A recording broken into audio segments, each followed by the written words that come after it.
वाराणसी में मणिकर्णिका इकलौता ऐसा घाट है जहां चिताएं कभी ठंडी नहीं होती। महोत्सव के दौरान एक तरफ सर जल रहे होते हैं तो दूसरी तरफ घुघरू बज रहे होते हैं। दुनिया जिसे अंत मानती है, काशी उसे उत्सव कहती है। जहां राख और धुआं जीवन की नश्वरता का प्रतीक है, वहीं घुघरुओं की झंकार अगले जन्म की उम्मीद है। इसे राग और विराग का मिलन कहा जाता है। राग और विराग एक ही स्थान पर मिलते हैं, जो यह संदेश देता है कि जीवन क्षणभंगुर है और अंततः सबको यहीं आना है। नमस्कार, मैं हूं शारदा प्रसाद तिवारी। आप देख रहे हैं संपूर्ण स्वराज न्यूज।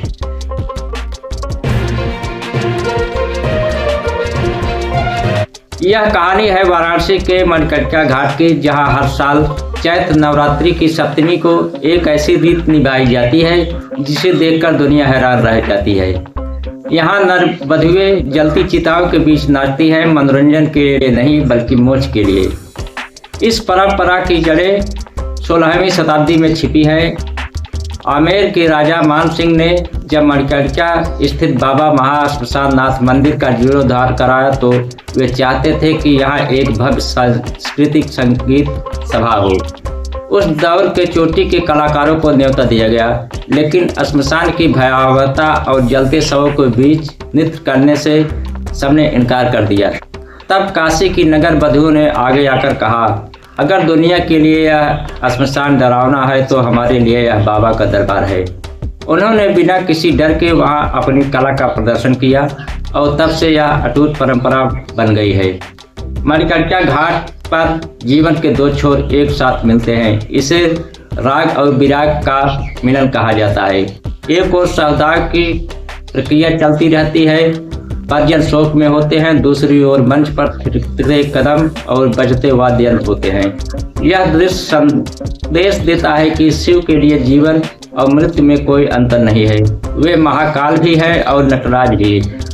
इस रिपोर्ट का सबसे मार्मिक हिस्सा इन महिलाओं की भावनाओं से है। यहाँ नृत्य करने वाली महिलाएं इसे अपना पेशेवर काम नहीं बल्कि तपस्या मानती हैं।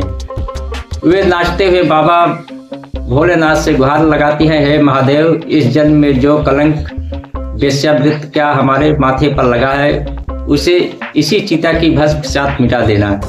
अगले जन्म में हमें यह जीवन न देना।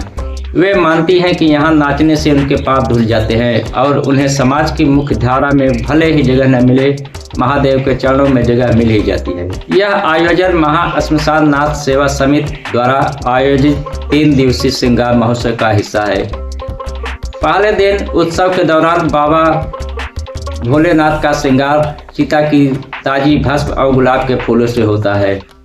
बिना शुल्क यहाँ आने वाली कोई कलाकार कोई पैसा नहीं लेती। उनके लिए बाबा का आशीर्वाद ही सबसे बड़ा पारिश्रमिक है।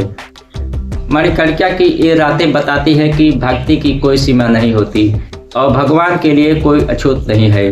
जहाँ दुनिया श्मशान से भागती है, वहीं ये घुघरू उस दर्द को जीत लेते हैं। यह नृत्य केवल देह का प्रदर्शन नहीं बल्कि आत्मा की वह पुकार है जो जलती चिताओं के बीच से मोक्ष का रास्ता ढूंढती है। जहाँ दुनिया की सोच खत्म होती है, वहाँ से काशी का यह सत्य शुरू होता है। ये नगर वधुएं समाज के लिए कलंक हो सकती हैं, लेकिन महाकाल के लिए वे सिर्फ उनकी भक्त हैं। जलती चिताओं के बीच ये थिरकते कदम गवाही है इस बात की कि ईश्वर के द्वार पर न कोई ऊंचा है न नीचा। अंत ही वास्तव में एक नई और पवित्र शुरुआत है। फिलहाल इस बुलेटिन में इतना ही। देश और दुनिया की तमाम खबरों के लिए बने रहिए और देखते रहिए संपूर्ण स्वराज न्यूज।